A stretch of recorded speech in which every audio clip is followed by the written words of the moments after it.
Shalom anak didik Ibu kelas 8, apa kabarmu hari ini? Ibu berharap kamu semua dalam keadaan sehat dan tentunya masih tetap semangat untuk mengikuti pembelajaran melalui video ini.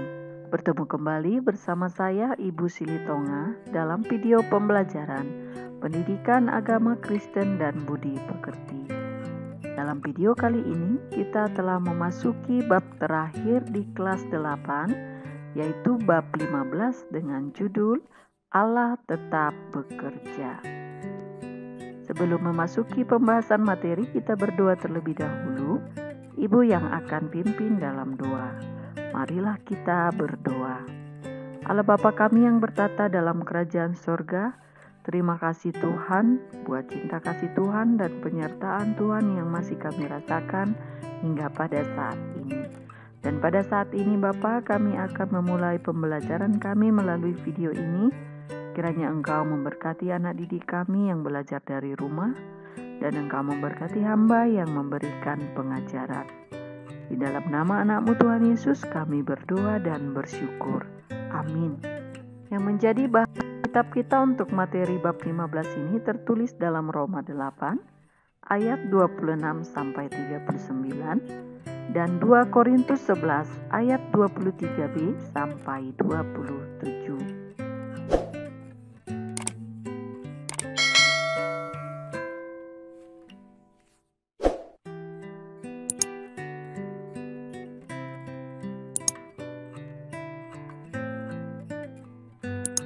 Nah, sebelum lebih lanjut, simaklah cerita berikut ini. Ini juga ada dalam buku paketmu di halaman 111. Kisah petani dan kuda. Seorang petani memiliki seekor kuda yang sangat bagus. Suatu kali, seorang saudagar kaya menawar kuda itu dengan harga sangat mahal. Akan tetapi petani itu tidak mau menjualnya. Para tetangganya kontan berkata, "Ah, alangkah bodohnya kamu. Kuda ditawar dengan harga sangat mahal, tetapi kamu membuang kesempatan berharga itu." Seminggu kemudian kuda itu tidak pulang ke kandangnya. Para tetangganya kembali berkata, "Nah, sekarang kudamu hilang. Pasti ada yang mencurinya. Coba kemarin itu kamu jual, dapat untung besar." Petani itu menjawab, "Untung atau rugi siapa yang tahu." Beberapa hari kemudian ternyata kuda itu kembali. Rupanya kuda itu pergi ke hutan dan sekarang pulang dengan 10 kuda liar bersamanya. Melihat itu, para tetangga berkata, "Ah, kamu sungguh beruntung. Ternyata kudamu tidak hilang. Bahkan ia telah menambahkan 10 kuda lagi bagimu." Kembali petani itu menjawab, "Untung atau rugi, siapa yang tahu." Keesokan harinya, anak laki-laki si petani berusaha menjinakkan ke-10 kuda tersebut. Tapi ketika sedang menunggang salah satu kuda itu, ia terjatuh dan kakinya patah. Melihat itu para tetangganya berkata pula, "Ternyata bertambahnya 10 kuda bukanlah anugerah bagimu, malah membawa musibah. Lihat, gara-gara kuda itu anakmu patah kaki." Dengan tetap tenang petani itu menjawab, "Jangan bicara begitu. Musibah atau anugerah siapa yang tahu?" Beberapa waktu kemudian, negeri itu terlibat perang dengan negara lain. Semua pemuda di kampung itu terkena wajib militer untuk maju ke medan perang. Hanya anak petani yang terluka itu yang lolos dari wajib militer. Pesan moral yang bisa didapat dari cerita inspirasi ini adalah kita mungkin tidak akan pernah tahu arti sebenarnya dari suatu peristiwa, entah itu baik atau buruk, karena kita adalah manusia yang terbatas. Apa yang kita lihat buruk, mungkin saja pada akhirnya menjadi suatu hal yang baik.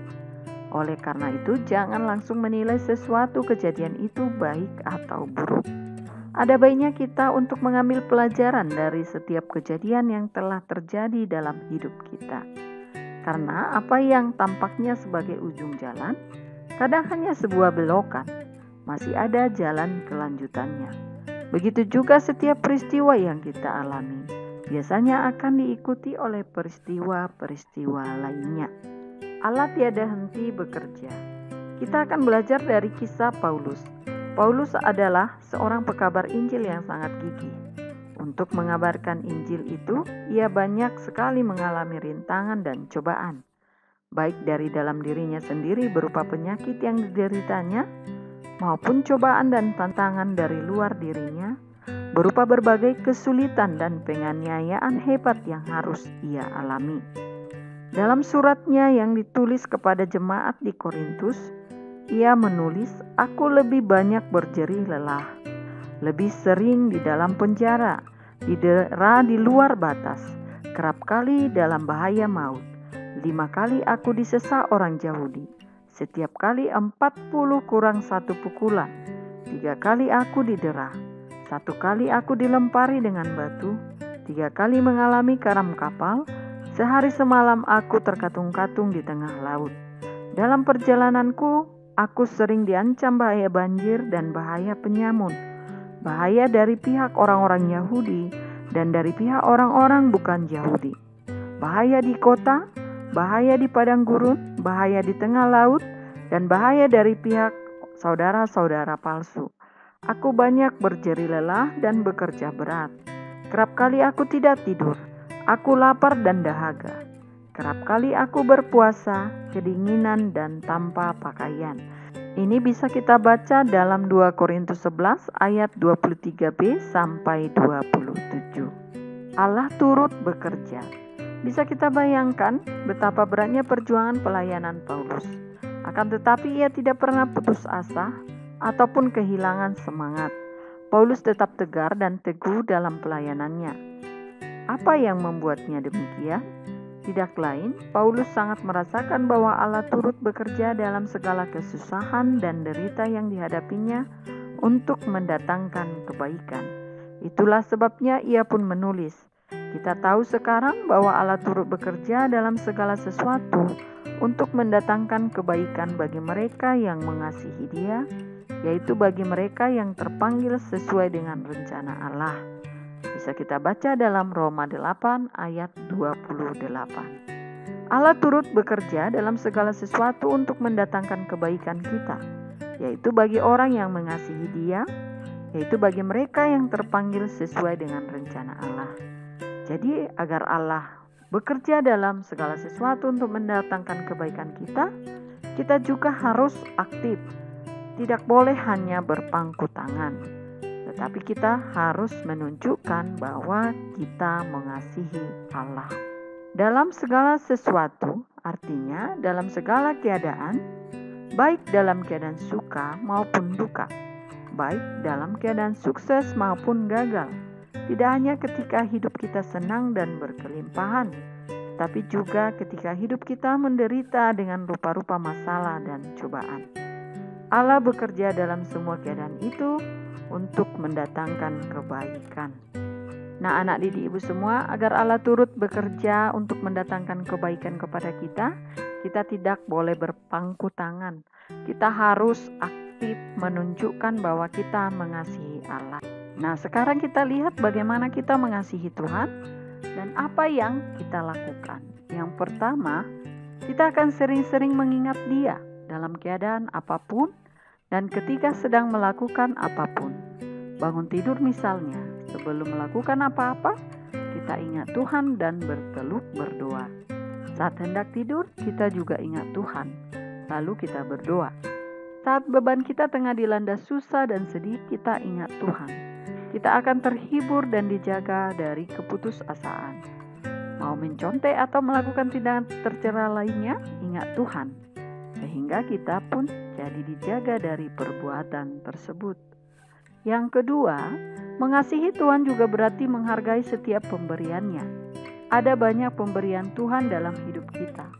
Waktu, tubuh, kesehatan, keluarga, kesempatan bersekolah, teman, guru, talenta, dan sebagainya. Seberapa besar kasih kita kepada Tuhan bisa diukur dengan seberapa jauh kita menghargai semua itu, merawat dengan sebaik-baiknya dan memperlakukannya dengan sebenar-benarnya. Seberapa besar kita menghargai setiap pemberian Tuhan, sebegitu jugalah besarnya kasih kita kepadanya. Yang ketiga, mengasihi Tuhan berarti juga selalu berusaha untuk menyenangkannya.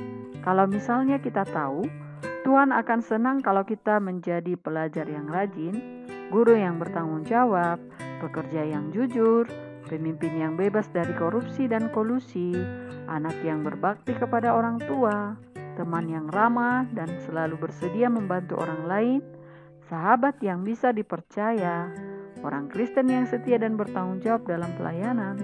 Lakukanlah itu sebagai wujud kasih kita kepada Tuhan.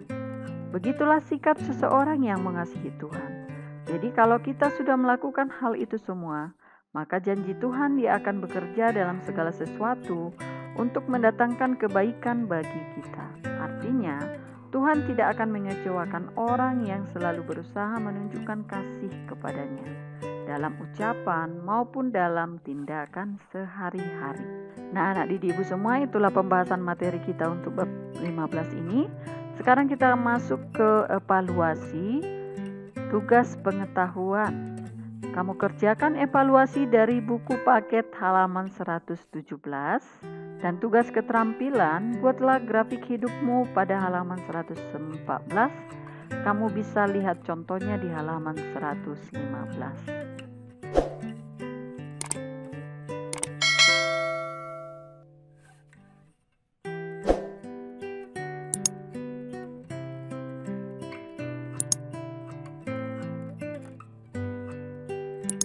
Demikianlah video pembelajaran kita kali ini. Tuhan Yesus memberkati dan terima kasih. Shalom.